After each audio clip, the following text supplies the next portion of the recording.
பிறையாம் 10ஆம் இரவில் வெண்டிசை மாந்தர்கள் திரளாய் கூடும் பழனி ஆண்டியின் வாரிசு வழங்கும் தங்க போர்வை சீரென வந்திடும்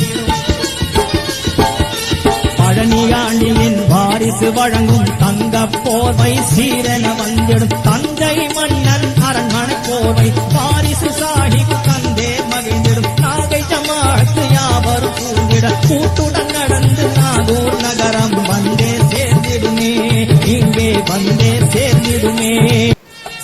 ரவுலா ஷரீஃபில் பூசும் சந்தனம் மௌலா ஷரீஃபில் பூசும் சந்தனம் வாரிசுகளானோர் வீட்டில் இருக்கும் நகர்வலம் வந்த கூட்டில் ஏற்றி சந்தன குடமும் சன்னதி சேரும் ரவுலா ஷரீஃபை சுத்தம் செய்திட பரம்பரை வாரிசு சென்று வந்த பின் பக்தர்கள் கூட்டம் சோபனம் இசை கலிஃபா கரத்தால் ரவுலா ஷரீஃபில் சந்தனம் பூசப்படும்